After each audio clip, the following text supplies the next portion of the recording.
Bismillahirrahmanirrahim. Assalamualaikum warahmatullahi wabarakatuh. Selamat pagi kepada pelayar-pelayar Utusan TV. Dan pagi ini kita akan membincangkan satu lagi topik dalam program Berani Cakap. Dan hari ini fokus kita adalah mengulas serba sedikit ucapan Yang Berhormat Datuk Seri Ismail Sabri Yaakob, Perdana Menteri Malaysia. Dan bersama kita pada pagi ini ialah yang berbahagia Tuan Julfitri Johar, Presiden Majlis Belia Malaysia. Assalamualaikum Tuan Julfitri, apa khabar? Waalaikumsalam, terima kasih Bro Haji. Ya, terima kasih kerana bersama-sama dengan Utusan TV pagi ini. Terima kasih. Dan juga Sama-sama. saya kenalkan juga seorang lagi tetamu yang kita bawa secara maya pada pagi ini ialah Encik Muhammad Izzat Afifi, Presiden Majlis Belia Negeri Pahang. Assalamualaikum Tuan, apa khabar? Waalaikumsalam Tuan Haji. Baik. Harap semuanya ceria pada pagi ini untuk kita membincangkan ucapan Yang Amat Berhormat Perdana Menteri. Baiklah Tuan Julfitri dan juga Encik Muhammad Izzat, semalam kalau kita dengar, saya rasa Tuan Julfitri pun telah berikan komen semalam. Dan kami pick up komen tu. Dan kalau kita lihat dan kita kaji ucapan sulung Yang Berhormat Perdana Menteri, ada satu perkataan yang sungguh signifikan dan menarik, maknanya dekat dengan hati rakyat, iaitu keluarga Malaysia. Dan kita fokus kepada itu. Dan apa pandangan Tuan Julfitri dan juga Encik Muhammad Izzat? Silakan. Baik, Assalamualaikum warahmatullahi wabarakatuh. Salam sejahtera. Terima kasih Haji Bro atas undangan dan juga ruang untuk kita berbicara dengan rakan-rakan penonton Utusan TV. Bagi saya, ucapan yang dimulakan amat-amat inklusif, di mana di dalam keadaan kita berhadapan dengan pandemik, dengan keadaan ketidakstabilan ekonomi, dengan keadaan kemelesetan ekonomi dan juga COVID, dan juga dalam konteks belia kita berhadapan dengan ramai anak muda yang berasa cemas dengan masa depan mereka. So penting untuk kita menyatu padukan semula rakyat Malaysia. Dan itu juga hasrat yang kita lontarkan dalam kenyataan media rasmi Majlis Belia Malaysia, supaya kita minta kerajaan fokus kepada isu yang sedang diderita rakyat. Dan keduanya adalah satukan semua rakyat. Buat sementara sama ada mereka berbagai kaum, agama, ideologi politik, tidak puas hati dengan PM sokong atau tidak. Yang pentingnya adalah masa untuk kita bersatu. Ya, untuk kita berhadapan dengan masa yang begitu mencabar, dan perlunya konsep untuk kita satukan. Jadi saya melihat secara ringkasnya, keluarga Malaysia ini adalah amat tepat dan bersesuaian dan berkesinambungan dengan apa yang telah diperjuangkan sebelum ini, sesuai dengan keadaan persekitaran Malaysia ini yang kita lihat bahawa kita adalah masyarakat majmuk. Baik, terima kasih Tuan Julfitri. Bagaimana pula pandangan Encik Izzat kalau ikutkan daripada ucapan Yang Berhormat semalam? Ada dinyatakan bahawa kita harus berfikiran terbuka, dada yang menerima untuk mewujudkan sebuah keluarga Malaysia. Bagaimana komen? Terima kasih Tuan Haji dan juga Utusan TV atas jemputan, dan juga yang keduanya, hari ini juga ulang tahun keputeraan kelahiran Presiden Majlis Belia Malaysia. Selamat hari jadi Tuan Julfitri. Terima kasih. Dan berkaitan tentang ucapan Yang Berhormat Perdana Menteri bersatu, itu penting seperti mana yang dimaklumkan oleh Presiden MBM tadi. Kita dalam keadaan berperang dengan COVID-19 dan sebagainya. Dalam kita menghadapi peperangan, yang paling penting ialah perpaduan, kebersamaan, persatuan yang di kalangan rakyat. Itu yang paling penting lah bagi saya, seperti mana yang dimaklumkan oleh Saudara Julfitri sebentar tadi. Baik, kalau kita tengok ada satu perkataan di dalam ucapan tu Yang Amat Berhormat ada sebut, kita perlu bersepakat untuk menyelamatkan keluarga kita. Keluarga kita yang dimasukkan adalah keluarga Malaysia. Perkataan menyelamat tu apa pandangan daripada kacamata Julfitri? Silakan. Ya, kita kita berhadapan dengan penyakit 3 serangkai. Kalau rakyat biasa kita ada penyakit 3 serangkai kan, sakit jantung, kencing manis dan juga darah tinggi. Dalam konteks Malaysia kita berhadapan dengan masalah 3 serangkai juga, iaitu ketidakstabilan politik yang menjadi ancamanlah kepada segala-galanya. Yang keduanya sudah tentu pandemik yang berterusan dan kita tidak tahu bila akan kunjung tibanya, akan sirnanya. Dan yang ketiga adalah kemelesetan ekonomi. Jadi di sini seruan ini jelas untuk kita faham bahawa kita dalam keadaan susah ni kita kena bersatu buat sementara waktu. Ya, waktu hari-hari biasa mungkinlah kita boleh berbeza pandangan secara lebih skalanya lebih besar, tapi dalam keadaan susah ni kita harus bersama. Sebab itu frasa yang menarik saya lihat dalam ucapan Yang Amat Berhormat Perdana Menteri semalam, cungkil persamaan. Maknanya kita perlu cungkil aja persamaan itu. Dan jangan gali perbezaan. Perkataan beza tu, cungkil dengan gali. Maknanya kita perlukan sedikit persamaan aja. Cungkil sikit je untuk kita bertenang dan fokus kepada masalah yang kita hadapi secara bersama. Kita tahu setiap hari orang terbunuh, orang meninggal dan sebagainya, dan kita lupakan untuk gali. Gali ni menggambarkan memang banyak perbezaan, tapi kita cungkil kepada persamaan.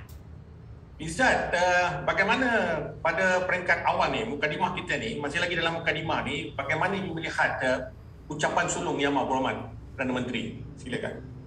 Saya rasa ucapan Yang Amat Berhormat Perdana Menteri itu satu ucapan yang baiklah, macam mana dimaklumkan oleh Presiden MBM tadi, Saudara Julfitri.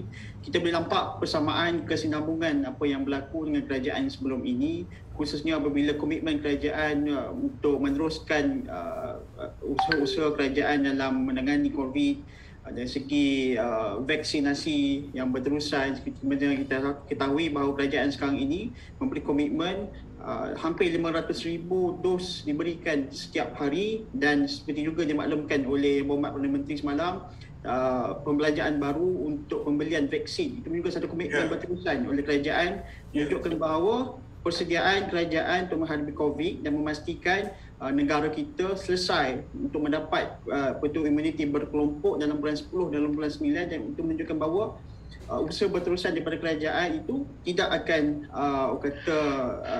terganggu akibat penukaran Yang Berhormat Perdana Menteri dan sebagainya lah.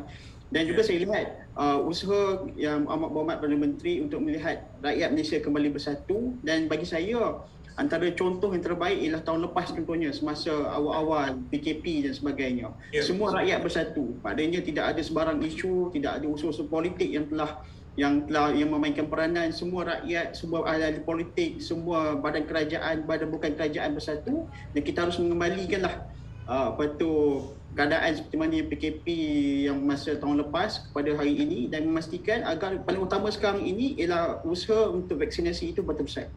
Baik, Encik Izzat telah pun menyentuh soal pandemik COVID-19, dan kalau kita lihat dalam ucapan Yang Amat Berhormat Perdana Menteri semalam, ada satu seruan yang beliau nyatakan, iaitu kita perlukan kerjasama penuh dalam pengambilan vaksin ini. Kita faham kita punya sasaran, kita nak pastikan lebih 80% kita nak sasarkan. Jadi dalam perkembangan ini, bagaimana Saudara Julfitri melihat keadaan pada waktu ini? Apakah masih ada orang yang tidak faham tentang perlunya mengambil vaksin dalam keadaan ini? Silakan. Saya lihat inilah cabaran yang kita hadapi apabila segelintir masyarakat mungkin mereka ini adalah golongan anti vaksin. Kalau mereka percaya hanya untuk diri mereka saja tak apa, tapi mereka menyebarkan propaganda dan cuba meyakinkan masyarakat yang lain supaya tidak mengambil vaksin. Ini adalah satu sikap yang boleh memecah belahkan. Kita mungkin boleh memaafkan kalau dia masih tidak yakin untuk diri dia sahaja. Ya, walaupun itu pun kita tidak galakkan, tetapi sekurang-kurangnya dia tidak mempropagandakan kepada orang lain bahawa ini satu agenda asing lah, kemudian ini adalah satu agenda untuk merosakkan kesihatan manusia lah dan sebagainya. Dan kita perlu faham kalau dalam keadaan konteks agama ini adalah bersifat ikhtiar. Ya, jadi kita lihat macam contohnya di Johor sebagai contoh, kita lihat peranan proaktif Tengku Mahkota Johor untuk bertemu dengan 300 guru-guru yang enggan untuk mendapatkan suntikan. Saya ingat ini satu peranan yang penting oleh ulil amri pemerintah seperti di Johor. Jadi sudah tentu kita lihat dalam keadaan ini, kalaupun anda tidak mahu ambil, walaupun itu tidak pun digalakkan, tapi jangan cuba untuk mempengaruhi orang lain untuk tidak mengambil vaksin. Ya, kalau kita lihat daripada ucapan semalam, nampak kesungguhan Yang Amat Berhormat untuk memastikan bahawa rakyat Malaysia ni perlu melalui proses vaksinasi ini. Tetapi kalau kita tengok daripada angka yang diberikan, maknanya masih ada orang yang tidak faham seperti mana yang Jufri sebut tadi. Tapi bagaimanapun program imunisasi COVID kebangsaan berjalan dengan baik. Dan kalau kita lihat di hospital pun telah banyak dinyatakan bahawa penurunan mereka yang masuk ICU dan sebagainya. Jadi bagaimana Encik Izzat lihat perkembangan ini? Ya, kalau saya contohnya di NGO khususnya Majlis Belia sama di peringkat kebangsaan, peringkat negeri, kita memang sentiasa bergerak aktif lah untuk memberi kesedaran, awareness kepada anak-anak muda dan juga kepada masyarakat di luar dan di bawah berkaitan tentang vaksin. Dan kita tidak nafikan bahawa ada timbul keraguan, ada timbul usaha untuk menindakkan vaksinasi ini dan sebagainya yang kita namakan sebagai anti-vax inilah. Tapi kita harus melihat, menunjukkan bahawa facts ataupun fakta menunjukkan bahawa sekarang ini di negeri contohnya di Labuan, sekarang ini seperti mana dimaklumkan oleh Yang Amat Berhormat Perdana Menteri, sekarang ini sudah sampai turun ke 1 digit kes-kes yang berlaku di Labuan. Itu menunjukkan bukti kejayaan vaksinasi di Labuan dan harus kita jadikan contoh dan kita berikan contoh ini kepada masyarakat di luar, masyarakat di bawah sebenarnya, orang di kampung contohnya. Kita tahu bahawa masalahnya sekarang ini seperti mana dimaklumkan oleh saudara Jufri yang tadi, berkaitan tentang anti-vax ini bukan sekadar berkaitan tentang pendidikan seseorang itu. Cikgu sekalipun yang dimaklumkan oleh TMJ 700 orang lebih cikgu-cikgu yang menolak vaksin ini atas berbagai sebab. Tapi antara sebab itu sudah tentukan mereka ini tidak mendapat pemahaman ataupun kefahaman yang baiklah berkenaan dengan vaksin ini. So usaha daripada kerajaan dan harus dibantu oleh masyarakat awam lah, khususnya daripada badan-badan bukan kerajaan seperti Majlis Belia dan sebagainya. Dan kita lihat dan contohnya dipaham contohnya. Kami selalu pergi turun ke bawah untuk memberi kesedaran berkaitan dengan vaksin. Masyarakat contohnya nelayan, mereka takut untuk membuat vaksinasi ini. Dan itu yang harus kita mainkan peranan lah. Dan yang paling penting, kita harus tunjukkan bahawa sudah ada satu kes yang berjaya di Labuan. Dan juga kita tahu di Selangor, di Kuala Lumpur yang sudah mencapai imuniti berkelompok, kes-kes ICU, kes-kes yang berat sudah makin lama makin berkurangan. Itu menunjukkan bahawa keberkesanan dan juga kejayaan vaksin itu harus ditunjulkan lebih lah, khususnya di media sosial khususnya. Baik, Jufri, saya nak ucap tahniah sebab apa? Majlis Belia Malaysia sangat aktif dalam soal sukarelawan, dalam program-program untuk membantu dalam hal-hal di kawasan PPV contohnya, untuk memberi kefahaman tentang kepentingan vaksin ini. Bagaimana apa usaha yang telah dijalankan oleh Majlis Belia Malaysia untuk memastikan seruan Yang Amat Berhormat Perdana Menteri ini akan terus tercapai, contohnya akan terus orang faham. Silakan, Jufri. Ya, kita memang sentiasa menggunakan tema rakan strategik pembangunan negara kepada kerajaan. Sebab itu antara fokus kita selain pada kepimpinan, memang kita memfokuskan kepada aktiviti-aktiviti kesukarelawan. Tambah lagi kita dalam bulan kebangsaan ni, kita nak menggalakkan semangat patriotisme, cinta kepada negara dengan diterjemahkan dalam bentuk tindakan untuk membantu negara. Dalam konteks ini memang kita galakkan hampir 100,000 lebih majoriti anak muda yang menjadi sukarelawan di pusat pemberian vaksin. Kita pun MBM menjadi jawatan kuasa induk pemberian vaksin sama-sama dengan MUSTI, Kementerian Pengajian Tinggi, Kementerian Belia dan Sukan. Memang kita mobilize, kita punya pemimpin-pemimpin belia kita untuk bersukarela di pusat-pusat pemberian vaksin sebagai satu manifestasi sumbangan khidmat negara. Sebab itu kita menggunakan perkataan khidmat negara bahawa inilah adalah call to the nation, bahawa inilah sumbangan terbesar anak muda. Walaupun mungkin mereka tidak dikenali. Ada pun yang dijangkiti dengan COVID, tapi itulah pengorbanan dan semangat patriotik mereka untuk negara. Dan hampir separuh anak muda yang berdaftar berada di Lembah Kelang, iaitu daripada Belia Selangor. Jadi kita ucapkan tahniah kepada Belia Selangor. Tahniah. Jadi semangat cinta mereka kepada negara. Baik, kalau kita lihat kepada tajuk kita, Belia Pemulih Negara. Dan kita fokus kepada hal bagaimana kita nak memulihkan negara. Tetapi semalam Yang Amat Berhormat Perdana Menteri berikan dua objektif macam mana kita nak pacu ekonomi, benar. Dan salah satu ialah mengembalikan kesejahteraan rakyat. Yang kedua adalah mengangkat semula sektor swasta sebagai pemacu pertumbuhan ekonomi negara. Dan Izzat, mungkin Izzat boleh komen sedikit pandangan itu. Silakan Izzat. Yap, antara kita tahu seperti mana dimaklumkan oleh saudara Jufri tadi, 3 penyakit serangkai yang diberikan yang berkaitan tentang ekonomi khususnya Dan kita tahu bahawa ekonomi kita dalam keadaan pandemik campur pula dalam keadaan ketidakstabilan ekonomi, kestabilan politik menyebabkan ekonomi kita jatuh merudum. Kalau kita tahu siapa yang main saham, dia tahulah bagaimana keadaan saham di Malaysia ini yang jatuh merudum akibat ketidakstabilan politik dan yang menyebabkan orang kata pelabur tidak percaya kepada ekonomi negara kita. Dan yang kalau dikatakan oleh saudara ataupun Tuan Haji Bro tadi yang berkaitan tentang dipacu oleh swasta, ya, kebanyakan kita tahu bahawa yang menggerakkan ekonomi negara kita ini adalah SME, Small Medium Enterprise. Yang mana sekarang ini kita tahu antara yang terkesan teruk akibat pandemik ini ialah syarikat-syarikat SME ini, syarikat kecil dan sederhana ini. Maka kerajaan harus memainkan peranan bagaimana untuk membantu kerajaan PKS ini untuk menghidupkan semula khususnya peluang-peluang dan juga menghidupkan semula ekonomi belia-belia kita, usahawan-usahawan belia kita, usahawan khususnya dalam SME ini ataupun PKS ini untuk hidup semula lah.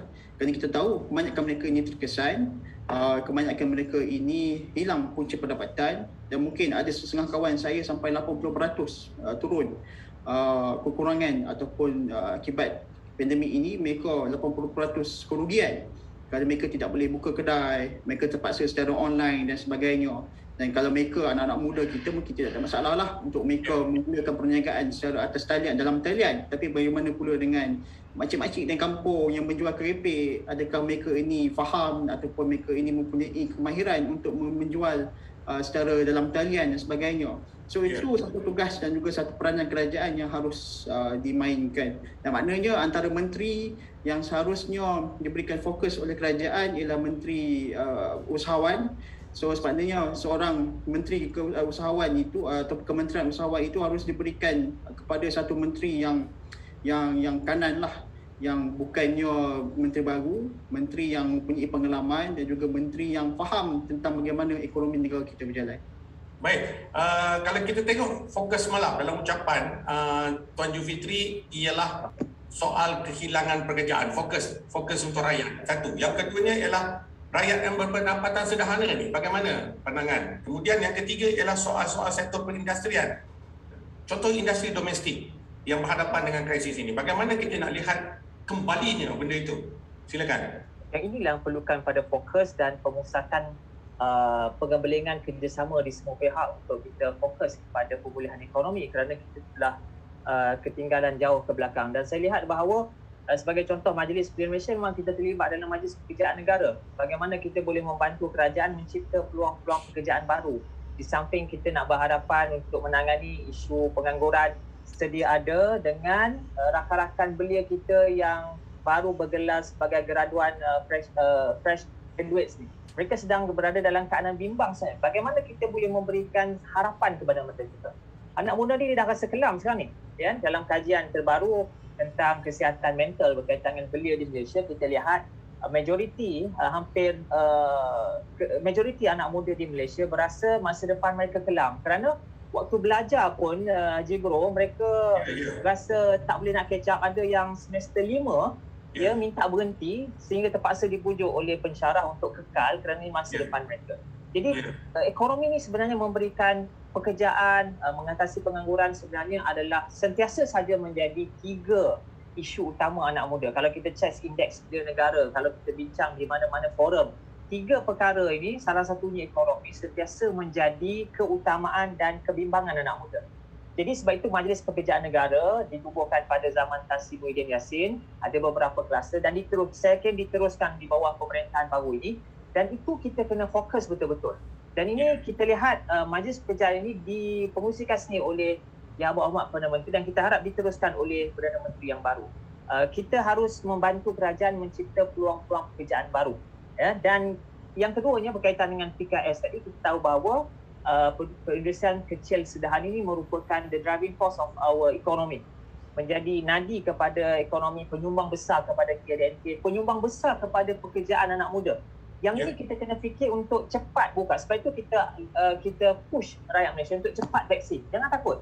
Supaya kita boleh buka ekonomi kita, buka pelancongan kita, buka industri kecil kita supaya membantu mereka untuk kembali berlepas. Kalau kita tak buka menjelang Oktober ni secara besar-besaran, maka akan banyak lagi kehilangan pekerjaan dan akan menyumbang kepada kesihatan mental anak muda. Betul.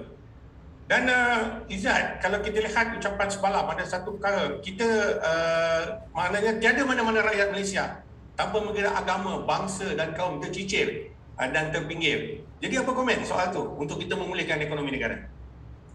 Betul, maknanya kalau kita nak memulihkan negara dari semua aspek, semua rakyat, semua masyarakat harus digamblingkan, diperkasakan dan diperkuatkan. Daripada masyarakat orang asli di kampung-kampung, di pos-pos hinggalah masyarakat yang di bandar harus diberikan, diperkasakan, diberikan kekuatan dan diberikan satu usaha untuk membantu mereka sedaya upaya. Dan negara kita tidak akan boleh maju sekiranya ada masyarakat yang terpinggir ataupun sekiranya ada masyarakat yang tertinggal dalam kita punya usaha untuk menggerakkan negara. Khususnya dalam keadaan kita tengah berperang dengan COVID-19 ini, sekiranya kita tidak ada usaha untuk menyatukan rakyat, untuk menjadikan mereka ini seperti mana keluarga yang dikatakan oleh Yang Berhormat Perdana Menteri, keluarga Malaysia. Sekiranya ada adik-beradik kita yang tertinggal, yang menyebabkan keluarga kita tidak menjadi sebuah satu keluarga yang harmoni. Satu keluarga yang harmoni, orang kata keluarga yang sakinah, orang kata harus terdiri daripada adik-beradik yang saling faham, memahami, yang saling tahu apa jadi siapa, jadi abalong, abangah, abancik dan sebagainya. Dan mereka faham peranan sebagai seorang keluarga, peranan sebagai adik-beradik, dan mereka harus berusaha untuk bersama-sama. Sekiranya ada keluarga kita yang menghadapi masalah, maka adik-beradik yang lain, so-called adik-beradik yang lain harus membantulah. Dan sekiranya tidak ada usaha ke arah tersebut, saya risau keluarga itu akan menjadi keluarga yang tidak harmoni. Dan antara keluarga, usaha yang paling penting sekarang ni, mak bapak dia jangan bergaduh lah, jangan bercerai. Kalau sekarang mak bapak bercerai, itu masalahnya. Keluarga ni dia yang paling utama mak bapak lah. Kalau mak bapak ni bercerai, kebanyakan punca kata keluarga ini tidak harmoni kerana mak bapak bercerai lah. So ahli politik take note lah pada perkara tersebut. Ya, betul-betul. Dan semalam ada satu perkara yang menarik perhatian saya, bukan saya saja tetapi NGO-NGO belia ataupun orang dewasa, anak muda semalam. Dan kalau kita perhatikan semalam Tuan Julfitri, penglibatan anak muda amat diperlukan. Sila Tuan Julfitri dalam konteks memang kita lihat apa yang cuba disoroti oleh Yang Berhormat Perdana Menteri apabila beliau menyebutkan kesejahteraan ekonomi. Dan bila beliau sebut tentang kesejahteraan ekonomi, beliau perlukan dokongan bukan sahaja rakyat secara umum, tapi to be specific, beliau menyebutkan bahawa beliau perlu sokongan anak muda. Di situlah beliau kata, beliau menyebutkan bahawa beliau akan pastikan suara anak muda didengari dalam konteks idea-idea yang brilian, idea-idea yang bernas, pendapat, suara anak muda, bagaimana mereka boleh sama-sama menyumbang secara aktif. Bukan sekadar digula-gulakan ataupun bukan sekadar just nak ambil hati, tidak. Tapi saya yakin apa yang diserukan oleh Yang Berhormat Perdana Menteri itu serius sebab kita pada keadaan genting. So beliau perlukan suara, pendapat, idea anak muda untuk sama-sama menyumbang, menyelesaikan masalah yang dihadapi oleh mereka sendiri. Dan inilah teras sebenarnya, saudara-saudara sekalian, apabila kita berbincang tentang soal partisipasi dan perwakilan suara belia, inilah yang beliau mahukan. Mereka mahu suara mereka didengari, isu mereka ditangani dan juga mereka diberikan peranan yang signifikan, peranan yang penting untuk sama-sama menggabling. Dalam konteks inilah Haji Bro, memang MBM telah pun mencadangkan penubuhan penasihat muda kepada Perdana Menteri pada hari beliau yang lepas. Kita dah pilih pun 10 ataupun 25 orang penasihat muda. Dan mereka ni mewakili kepakaran masing-masing. Baru awal 30, baru 25. So kita dah ada tim dah ready untuk bantu. Jadi mungkin Izzat boleh tambah sikit Izzat. Ini kata Perdana Menteri, saya pastikan suara anak muda didengari, diberi tumpuan dalam kerajaan. Izzat, mungkin Izzat boleh komen sikit cara mana sumbangan itu boleh dibuat. Kalau tadi Presiden dah sebut dan saya minta Izzat tolong tambah sikit. Silakan. Betul. Saya sebenarnya agak terharu apabila Yang Berhormat Perdana Menteri memberi fokus kepada anak muda. Dalam banyak-banyak orang kata ucapan pertama sebagai Perdana Menteri, antara yang diberikan fokus ialah berkaitan tentang anak muda. Kata silap saya dalam ucapan Yang Berhormat Perdana Menteri, antara fokus yang kedua atau fokus yang ketiga, itu menunjukkan bahawa pentingnya peranan anak muda itu dan diberikan perhatian oleh Yang Berhormat Perdana Menteri itu satu perkara yang amat kata mengembirakanlah anak-anak muda dan khususnya beliau. Dan seperti mana yang dimaklumkan oleh saudara Julfitri tadi, bahawa kita sudah ada satu sistem kita namakan penasihat anak muda. Dan untuk maklumat Haji Bro, persatuan belia dan juga di Malaysia ini kita mempunyai satu sistem yang amat baik dari segi memberikan suara kepada anak muda. Cuma sekarang ini kebanyakan media-media ini kebanyakannya terhenti ataupun tertangguh akibat pandemik COVID-19 dan sebagainya lah. Jadi usaha bagi saya antara perkara yang harus kerajaan lakukan dalam usaha untuk memastikan kata ucapan yang amat Perdana Menteri itu menjadi realiti, selain daripada penasihat anak muda harus diperkasakan Majlis Perundingan Belia Negara. Itu yang pertama, iaitu merupakan salah satu media bagaimana suara anak muda itu didengari oleh kerajaan tertakluk di bawah Akta 668. Yang keduanya Parlimen Belia, kita sudah ada sistem yang begitu baik. Parlimen Belia berapa lama tahun tidak bersidang. Apalah juga alasan mengatakan kita tidak boleh adakan fizikal dan sebagainya, bukan satu alasan yang baik. Kerajaan harus membuka dengan seberapa segera. Kalau kita sibuk itu pembukaan parlimen, maka kerajaan untuk memastikan suara ataupun memastikan kehendak PM itu menjadi realiti, Parlimen Belia harus dibuka seberapa segera untuk memastikan suara anak muda ini didengari dan anak muda mempunyai medium untuk menyatakan pendapat mereka. Selain daripada itu, undi 18 juga harus dipercepatkan dan disegerakan. Apa juga cara sekalipun, kerajaan harus melihat undi 18 itu salah satu cara untuk anak muda menyuarakan pendapat mereka. Dan juga satu lagi mungkin Haji Bro ialah peruntukan kepada KBS itu sendiri. Kalau kita tengok peruntukan KBS kebanyakannya adalah disalurkan kepada sukan. Sebaliknya ialah sudah kita tahu bahawa sukan ini mereka ada cara ataupun kata ada gol dia, ada emas dan sebagainya, mereka boleh lihat kejayaan sukan tersebut. Tetapi kerajaan harus melihat pembangunan anak muda ini tidak boleh diukur secara material. Pembangunan anak muda ini harus diukur dari segi pembangunan, dari segi fizikal dan juga mental dan sebagainya. Maka KBS dan juga kerajaan harus memberikan peruntukan yang adil. Selain daripada sukan, juga kepada belia itu dia beri peruntukan yang sama banyak. Kalau boleh lebih banyak, kerana ialah anak muda ini bekal pemimpin negara dan juga kebanyakan negara sekalipun kita lihat anak-anak muda sudah menjadi pemimpin negara dalam keadaan umur 30 ke 40, ada yang umur 25 tahun dan sebagainya. Maka kita harus juga melihat kerajaan memberikan peruntukan yang sama banyak, mungkin lebih banyak sedikit kepada peruntukan beliau untuk pembangunan beliau dalam negara kita.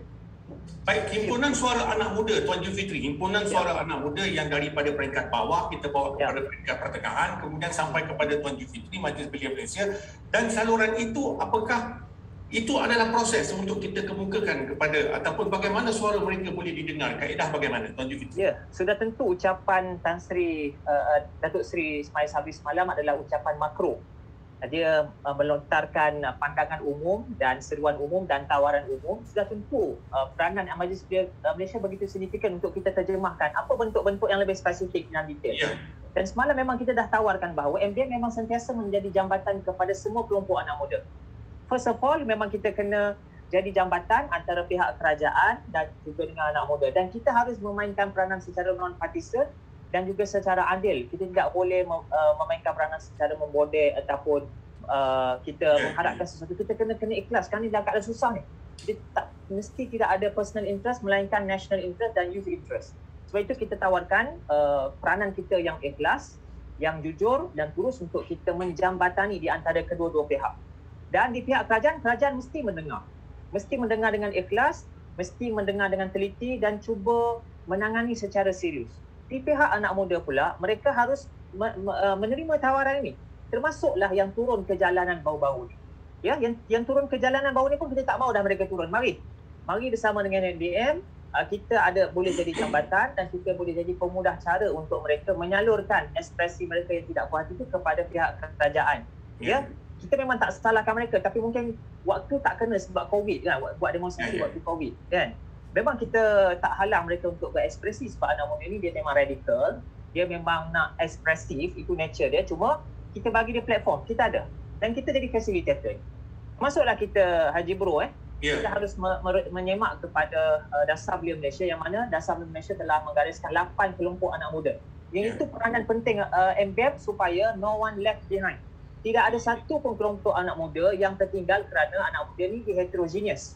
Bukan homogeneous satu pemikiran, ada yang indie, ada yang konservatif, ada yang minat persatuan, ada yang tidak persatuan, ada yang minat seni. Jadi kita kena inilah semangat keluarga Malaysia, kita kena merangkul semua. Kalau boleh saya sebut secara ringkas saja, 8 kelompok tu adalah belia bersekolah. Kita kena pergi.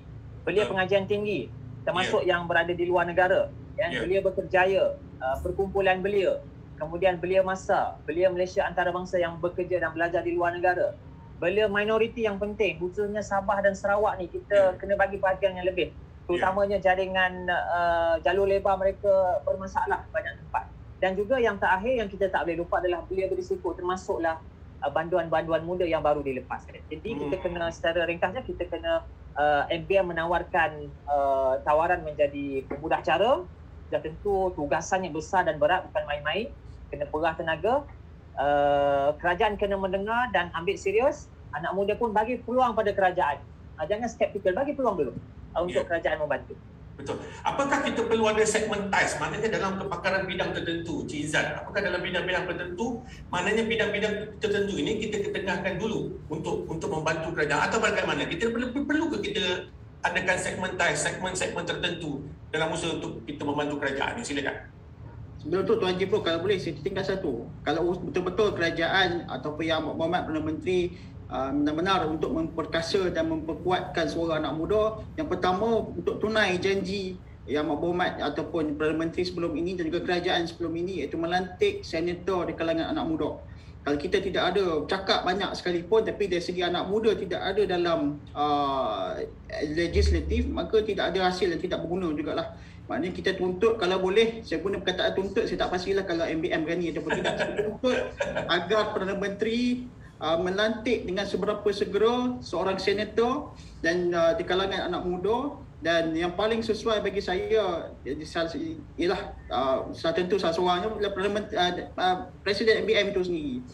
Bagi saya antara calon yang paling sesuai yang ada untuk menjadi senator, menjadi senator dalam Dewan Negara. Kalau berkaitan tentang soalan Tuan Haji tadi, segmentize dan sebagainya, bagi saya kalau nak menyelesaikan satu-satu negara ataupun menyelesaikan masalah negara ini, kita perlu lihat satu perkara itu secara menyeluruh, dari segi ekonomi, dari segi politik dan sebagainya. Maknanya usaha untuk memulihkan negara ini tidak boleh terlampau orang kata segmentize ataupun terlalu bersegmen lah. Sebaliknya, pemulihan negara itu ataupun untuk memulihkan negara harus kita lihat secara komprehensif dan juga memastikan semua perkara itu dapat diselesaikan. Baik, kalau dalam usaha kita nak memulihkan negara, kalau ikut tajuk tadi, belia pemulih negara, kan? Jadi kita nak tampilkan ada satu perkara lagi, kestabilan politik. Selepas kita mempunyai Yang Berhormat Perdana Menteri, kemudian kita nak merangka balik menghidupkan soal kestabilan politik itu. Bagaimana, Cik Fitri? Ya, saya ingat 114 numbers yang menyokong itu sudah memadai. Cuma saya lihat juga di pihak pembangkang semalam pun telah menerima tawaran daripada Perdana Menteri secara tidak rasmi bahawa dalam konteks dan keadaan sebegini perlunya bipartisan. Semangat bipartisan di antara kedua-dua pihak cukup baik sebenarnya. Sebenarnya telah ditunjukkan oleh YB KJ dalam pemerintahan yang lepas, di mana beliau menjemput YB Ong Kian Ming berada dalam jawatan kuasa pemberian vaksin. Saya ingat ini satu role model yang baik untuk diteruskan. Di setiap kementerian, di setiap platform-platform besar pembuatan keputusan, termasuklah yang ditawarkan adalah Majlis Pemulihan Negara dan jawatan kuasa berkaitan dengan vaksin dan COVID. Saya ingat memang orang kata perlunya gencatan senjata buat sementara waktu dia sementara menunggu PRU. Maknanya saya ingat rakyat akan melihat pembangkang dan kerajaan dalam keadaan ini berjiwa besar untuk rakyat. Sebab rakyat dah banyak ni yang meninggal. Inilah semangat keluarga Malaysia. Bila ada yang meninggal, kita tak akan sedih. Kita akan stop apa-apa kepentingan yang lain kerana hari keluarga kita telah meninggal. Ada yang kehilangan suami, isteri, anak-anak. Jadi itulah semangat keluarga Malaysia. Dan dalam konteks kepemudaan, sekali lagi MBM akan mainkan peranan. Sebagaimana kita mainkan peranan sebelum ini, kita menjadi platform penyatu kepada sayap-sayap pemuda, sama ada yang mereka yang menyokong kerajaan ataupun sayap pemuda di sebelah pembangkang. Dan kita dah buktikan sebelum ini. Mereka kata pada saya, Haji Bro, dia orang kata kami ni berbeza di luar. Kami tak ada pun tempat yang kami boleh duduk bersama, mengetepikan sedikit perbezaan. Kita duduk untuk bincang tentang masalah negara. Dan sebelum ni kita dah lakukan 3 perkara. Iaitu kita jemput mereka dalam rundingan reformasi Dewan Negara. Mereka datang, kedua-dua pihak datang, masuk Badan Gabungan MBM. tentang Election Reform Committee, cadangan-cadangan untuk memperbaharui sistem elektoral, sistem pilihan raya. Pihak datang termasuk Badan Gabungan MBM. Maknanya mereka perlukan satu avenue, dan sebab itu MBM kita memang sentiasa pastikan kita collectively non-partisan. Sebab ahli-ahli kita ni pelbagai. Jadi ternyata formula tu berjaya di peringkat kepemudaan.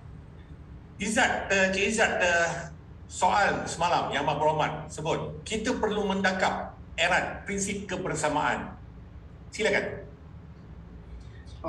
Saya rasa kebersamaan sebagaimana yang diminta oleh Yang Berhormat Perdana Menteri itu cukup terangkum apabila konsep keluarga Malaysia itu dibawa oleh Yang Berhormat Perdana Menteri lah.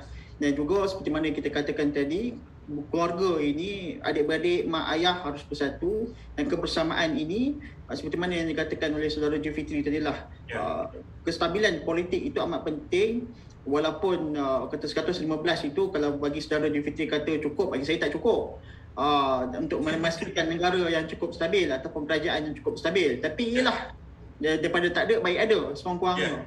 Maknanya cuma sekarang ini ahli politik juga harus mendengar ataupun harus faham bahawa rakyat memerhati.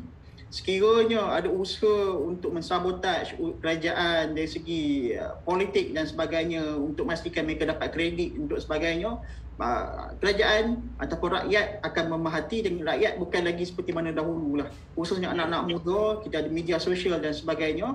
Dan sekarang ni apa yang rakyat inginkan ialah kebersamaan, kestabilan. Sehinggalah kalau betul nak berpolitik, tunggu habis saja herd immunity kita telah dapat dan pergilah buatlah pilihan raya dan sebagainya. So kebersamaan yang diinginkan oleh rakyat ialah kebersamaan untuk bersama-sama memastikan negara ini kembali pulih, untuk menjadikan negara kita ini kembali disegani dan dihormati. Kita tahu sekarang ini disebabkan pandemik COVID-19 ini kita dipandang remeh oleh negara-negara luar. Kerana politik kita, kerana ekonomi kita yang merudum, kita pernah menjadi pada semasa pandemik dan menyebabkan ketidakstabilan politik yang berlaku, menyebabkan saham di negara kita antara yang terendah di dunia. Satu perkara yang amat memalukan kita sebagai rakyat Malaysia, satu perkara yang amat memalukan kita sebagai bangsa Malaysia, warga Malaysia, dan kita harus melihat untuk kebersamaan ini, semua orang memainkan peranan. Dan seperti mana saya katakan Jibro tadi, maknanya semasa lepas, masa PKP yang pertama, kita lihat semua rakyat memainkan peranan, mereka faham tempat mereka, mereka faham fungsi mereka, dan kita itu satu manifestasi bahawa rakyat ini benar-benar ingin kembali pulih, dan kita kembali nak kembali ke kedai mamak untuk minum teh bersama-sama, untuk tengok bola bersama-sama. Dan itu kebersamaan yang ada, kebersamaan yang kita inginkan oleh rakyat Malaysia. Dan kita minta semualah rakyat, semua ahli-ahli politik, semua usahawan-usahawan, businessman memainkan peranan untuk memastikan kebersamaan ini menjadi realiti seberapa segera. Dan Zulkifli, hari ini kalau kita lihat dalam perkembangan semasa, rakyat, ada suara-suara daripada rakyat kata dah mual, dah tolonglah berhentikanlah isu-isu politik ni, tolonglah sebab kita nak beri tumpuan fokus kepada isu dan hal-hal berkaitan dengan pandemik COVID-19. Dan apakah kerjasama rentas parti, pada pandangan Zulkifli, apakah itu mungkin adalah salah satu cara untuk kita bersatukan balik soal-soal ketidakstabilan politik ini untuk kita kembali fokus kepada satu hal, iaitu hal-hal untuk menyelesaikan isu COVID-19. Silakan. Ya, Haji Bro, sebenarnya rakyat pun dah malas nak cakap malas. Nak cakap malas pun dia dah malas. Saya setuju. Apa tak lagi memang malas. Nak cakap malas pun mereka dah malas sebab dah banyak kali bergumul disebut, dan kita harapkan peranan yang di-Pertuan Agong yang dimainkan baru ini sebagai pancuran keadilan kepada rakyat, kita harap rakyat, ahli-ahli politik mendengar titah yang di-Pertuan Agong, walaupun sama ada setuju atau tidak setuju, inilah kata pemutus yang sepatutnya menjadi faktor penyatu. Dan ini Pertuan Agong sebagai pancuran keadilan kepada rakyat. Jadi harus kita suburkan kerjasama bipartisan ini. Sebab itu saya sebut di pihak kerajaan pun, kerajaan perlu betul-betul memberikan tawaran yang betul-betul ikhlas. Di pihak pembangkang pun terimalah secara tidak bersyarat, dan percayalah, kita sebut pada ahli politik bahawa kalau kerajaan gagal menangani, rakyat akan hukum. Kalau pembangkang tidak akan sokong, kalau pembangkang menjalankan tugas dia secara baik, rakyat akan sokong. Jadi jangan risau, yang pentingnya mereka melakukan kerja itu untuk membangunkan negara. Itu yang paling penting yang rakyat nak lihat. Jangan hanya berselidung kata nak bantu rakyat, ni perjuangan untuk rakyat. Tolong kali this time around, terutamanya anak muda, mereka adalah kingmaker dan change maker pada pilihan yang akan datang. Dan anak muda sebenarnya melihat, dia observe saja. Dalam keadaan sekarang mereka observe dan mereka tidak lagi, kita lihat bahawa ikut kajian semasa, pengundi atas pagar peratusan dia semakin meningkat. Kalau dulu mungkin ada sekitar 50 ke 60%, saya yakin this time around meningkat ke 80% undecided voters. Mereka akan memilih pada saat akhir. Dan ini satu petanda yang jelas apabila peningkatan peratusan jumlah pengundi atas pagar semakin naik, sebab kesan dia kerana bosan dengan keadaan semasa. Dan this time around, ahli politik kena tunjukkan keikhlasan dan kesungguhan. Baik, Izzat, lembutkan hati, istilah ni, lembutkan hati. Dan semalam Yang Berhormat menawarkan, Yang Berhormat Perdana Menteri menawarkan kepada kepimpinan pembangkang menganggotai Majlis Pemulihan Negara, satu. Kemudian yang kedua adalah Jawatan Kuasa Khas Penangani COVID-19. Bagaimana? Tawaran dah ada, lembutkan hati, bagaimana? Dan saya rasa sudah ada beberapa respon daripada pembangkang yang jika mereka bersedia. Seperti mana tak silap saya, Saudara Lim Kit Siang, YB Lim Kit Siang pun sudah menyatakan bahawa kesediaan daripada DAP untuk bersama-sama kerajaan dalam majlis yang dinyatakan oleh Yang Berhormat Perdana Menteri. Bagi saya itu menjadi satu indikator dan satu perkara yang positif. Tapi perkara ini perlu keikhlasan hati itu perlu daripada kedua belah pihak. Kerajaan harus ikhlas menyatakan ini peranan sebagai pembangkang dalam Majlis Pemulihan Negara dan sebagainya, dan sebaliknya dalam Majlis Pemulihan Negara mereka juga harus menyatakan ketelusan, transparansi dalam Majlis Pemulihan Negara itu. Janganlah ada sebarang orang kata usaha untuk hanya sebagai stamp seperti mana dimaklumkan oleh Yang Berhormat Lim Kit Siang. Di peringkat kerajaan pembangkang pula, janganlah mengambil ataupun data-data yang mereka dapat dari Majlis Pemulihan Negara tersebut, itu mereka gunakan untuk satu bahan politik dan sebagainya. So keikhlasan hati di kedua belah pihak itu perlu dan penting untuk memastikan bipartisan itu dapat dicapai. Dan bagi saya, walaupun orang mengatakan bahawa ialah ramai yang tidak percaya pada orang politik kita, tapi kita harus bersedia, terpaksalah untuk menyatakan kita perlu percaya kepada mereka, dan kedua-dua belah pihak harus bersedia, ikhlas untuk bergerak bersama-sama memastikan pemulihan negara ini dapat dijalankan seberapa segera. Ya. Dan saya nak tanyakan satu soalan bonus. Ini soal bagaimana pandangan you tentang pembentukan kabinet yang bagaimana yang akan membantu Yang Berhormat Perdana Menteri. Silakan Jufitri. Ya, semalam saya ada menggariskan beberapa karakter kabinet yang perlu dibentuk. Satunya, saiznya perlu dah kecil untuk menjimatkan pembelajaran negara, dan yang pentingnya efisiensi, keberkesanan tu.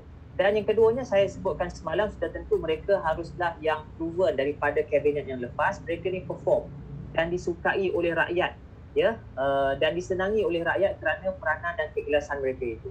Dan kita lihat juga perlu adanya keseimbangan sebenarnya. Keseimbangan sudah tentu dari segi gender, dari segi Sabah Sarawak, dari segi kaum. Dan yang pentingnya kita nak melihat ada menteri di kalangan orang muda. Sebab pada kabinet yang lepas digelar sebagai kabinet gerontokrasi yang didominasi oleh golongan senior. Kita perlukan golongan senior, tapi perlu dikombinasikan dengan golongan muda. Dan memang tak ada banyak pilihan di parlimen. Maksudnya di pihak kerajaan memang kurang ahli parlimen muda. Tapi sekurang-kurangnya dengan realistik kabinet yang kecil ini, sekurang-kurangnya bagi saya at least ada dua. Bukan sekadar muda, tapi berkredibiliti dan berketerampilan. Kita tidak mahu sekadar muda, tolak. Tidak. Muda dan berketerampilan dan boleh sama-sama berhadapan dengan isu yang berat ini. Dan karakter yang seterusnya sudah tentu kita mahukan kabinet kali ini tokoh-tokoh yang bebas daripada rasuah, bebas daripada sebarang bentuk label-label seperti kleptokrasi ke rasuah ke. Itu paling penting untuk mengembalikan keyakinan rakyat dan keyakinan pelabur terhadap tokoh-tokoh yang dilantik itu. Sebab itu penting untuk kita pastikan kabinet kali ini kabinet yang sederhana, kabinet yang perform dan kabinet yang boleh menyatu padukan dan menstabilkan politik itu yang paling penting. Izzat, bagaimana Izzat? Saya rasa Saudara Jufitri dah cukuplah melengkapi. Maknanya yang penting bagi saya dua karakter yang sepatutnya ada, Al-Kawin, Al-Min itu, kekuatan dan juga amanah itu yang paling utama. Maknanya seperti mana dimaklumkan oleh Saudara Presiden tadi, kena ada efisiensi dan juga kena ada kekuatan dari segi moral dan kekuatan dari segi kemampuan fizik, kata intelek itu harus ada lah. Dan bagi saya sebenarnya kalau kita kumpulkan kerajaan, parti-parti kerajaan sekarang ni ramai kalangan paling muda yang mungkin bawah 40 tu tak ramai, bawah 50 tu mungkin sesuai lah untuk kita kategorikan sebagai anak muda. Dan kalau tak silap saya dimaklumkan oleh saudara Presiden, MBM sekurang-kurangnya 2 orang menteri itu bagi saya, kalau kita tengok kepada kementerian yang berapa ramai yang akan diberikan lah, tapi bagi saya 2 tu pun sikit sangat. Kalau kita lihat kepada development yang berlaku di luar negara, anak-anak muda ni diberi ruang lebih. So 2 itu terlampau sikit. Saudara Jufitri, sepatutnya kita minta lebih sikit lah. Kalau tak dapat, kalau minta 2 dapat 0. Kalau minta 10 dapatlah mungkin 5 orang kot. So kita minta sekurang-kurangnya 5 lah. Menteri muda itu harus ada di kalangan anak muda lah. Baik, Jufitri dan Izzat, sedar tak sedar kita sudah pun sampai kepada penghujung, tetapi sebelum itu saya suka menarik perhatian kepada ucapan Yang Amat Berhormat Perdana Menteri semalam. Di hujung ucapan itu beliau ada sebut bekerja bersama rakyat. Ju, silakan. Bekerja bersama rakyat. Istilah itu, bagaimana pandangan anda? Itu sebenarnya istilah yang dekat dengan rakyat yang marhain. Kita harus mahu melihat menteri-menteri yang bersifat marhain, yang dilihat betul-betul bekerja dan tidak memaparkan sebarang bentuk perlakuan yang tidak sepatutnya. Sebagai contoh, bagi saya nasihatkan pemimpin atasan janganlah tunjuk gambar makan, gambar melancong ke apa. Kalau rakyat tengah susah ni, fahami sensitiviti rakyat. Itu yang saya boleh maksudkan dengan bekerja bersama rakyat, bahawa sensitif tentang penderitaan dan keperluan rakyat. Jadi saya memaksudkan bahawa menteri-menteri janganlah tunjuk gambar-gambar makan lagi, gambar-gambar yang, sebab rakyat tak ada makan. Kan? Rakyat tak ada makan, rakyat tak boleh nak dapat. Jadi kalau kita tunjuk makan, jadi rakyat rasa, ya Allah, kami ni tak ada makan pun tunjuk makan. Jadi saya harap itu yang penting, bukan saja bekerja tapi betul-betul empati terhadap penderitaan rakyat. Bukan sekadar cakap bersama rakyat, tapi empati dan betul-betul tunjukkan kesungguhan. Ya, sebelum saya minta Tuan Jufitri untuk buat rumusan, saya nak silakan Cik Izzat rumuskan terlebih dahulu perbualan kita dan perbincangan kita pada hari ini tentang tajuk Belia Pemulihan Negara. Silakan Cik Izzat. Terima kasih Tuan Haji Bro. Bagi saya, belia boleh jadi antara penyumbang utama kepada ke arah pemulihan negara, dari segi pemulihan ekonomi, pemulihan kestabilan politik. Sekiranya anak muda diberi ruang khususnya dalam politik, legislatif dan sebagainya, sudah tentu kita boleh lihat bahawa pembaharuan dalam ekonomi kita dan politik kita akan boleh digerakkan oleh anak-anak muda. Dan bagi saya, yang saya terharu bila Yang Amat Berhormat menyatakan bahawa anak muda suara akan didengari, dan kita mengharapkan benar-benar dikotakan dan dijanjikan senator harus dilantik seberapa segera daripada anak muda. Penasihat anak muda seperti mana yang telah dirancang harus dilaksanakan dengan seberapa segera, dan juga semua medium-medium kepada anak-anak muda ini bersuara dibuka dengan seberapa segera. Yang keduanya ialah ekonomi. Anak muda sekarang ini berasa susah, rakyat semua berasa susah, maka kerajaan, kabinet ditubuh sahaja, perkara yang utama ialah memastikan ada makanan di atas meja rakyat. Khususnya anak muda diberi ruang pekerjaan seberapa banyak yang boleh, dan juga hak-hak anak-anak muda kita juga harus diberi perlindungan. Anak-anak muda kita yang berada dalam e-hailing dan sebagainya juga harus diberi perlindungan. Anak-anak muda kita yang bekerja yang tidak diberi perlindungan sepatutnya juga diberi perlindungan sepatutnya oleh negara. Dan juga bagi saya, kenyataan pertama Yang Amat Perdana Menteri itu amat kita hargai dan kita hormati, dan kita minta agar kerajaan bekerja seperti mana yang dimaklumkan oleh Yang Amat Berhormat tadi, maknanya bekerja bersama rakyat dan bersama-sama seluruh segmen dalam masyarakat kita. Baik, di kesempatan ini kita nak ucap terima kasih kepada frontliner, betul lah Tuan Jufitri ini yang telah banyak korban untuk memastikan hal-hal pandemik ini dapat dikedudukan. Juga kita nak ucapkan terima kasih juga kepada penjawat awam ni selaku tulang belakang pentadbiran negara yang banyak berhadapan dengan krisis politik dan sebagainya, di mana mereka kekal dalam keadaan begitu. Jufitri, dalam ulasan ini apa pandangan? Dan silakan Jufitri. Ya, kita ingat tak mudah menjadi barisan hadapan ataupun diistilahkan sebagai bardan. Istilah Syed Munawar, bardan, barisan hadapan. Dan kita ucap terima kasih dan kita memberikan empati yang cukup tinggi lah. Kadang-kadang kita pun menangis kerana mereka terpaksa bersusah payah, berletih-letihan pada setiap hari untuk berhadapan dengan keadaan yang tidak menentu. Dan masa sama kita lihat bahawa ada golongan-golongan yang tak sensitif, terutamanya segelintir ahli politik yang terus bercakaran yang sebenarnya tidak empati dan tidak simpati pun terhadap sumbangan besar kepada Barisan Harapan. Sudah tentu kita cadangkan perlu diberikan insentif yang tinggilah dalam belanjawan akan datang ni, berikan insentif yang tinggi sebagai tanda penghargaan kita kepada Barisan Harapan yang bukan sekadar mereka kehilangan terpaksa berpisah dengan keluarga kerana takut ada jangkitan, tetapi mereka juga telah mengorbankan segala-galanya untuk negara. Dan rumusan akhir, silakan. Di bawah tajuk kita, belia pemulih negara. Silakan, Jufitri. Ya, kita menyambut baik saranan ini. Kita memberikan dukungan tanpa syarat dan kita akan mainkan peranan berterusan untuk bantu kerajaan khususnya untuk menangani isu-isu anak muda, dan kita akan jadi jambatan kepada semua kelompok anak muda. Saya seru kepada semua kelompok anak muda di luar sana supaya bersama-sama dengan kami akan jadi jambatan dan akan cuba salurkan idea, pandangan anda, keluhan anda kepada pihak kerajaan, dan kita mendoakan supaya Datuk Seri Ismail Sabri dan juga kabinetnya akan menjalankan tugas yang baik dan juga bersama-sama dengan dukungan daripada pembangkang dan rakyat secara aman. Baik, terima kasih juga. Sekali lagi saya nak ucapkan terima kasih banyak-banyak kepada Presiden Majlis Belia Malaysia, sahabat saya, Tuan Jufitri Johar. Selamat hari jadi, selamat ulang tahun. Dan lepas ni boleh makan kek dan sebagainya.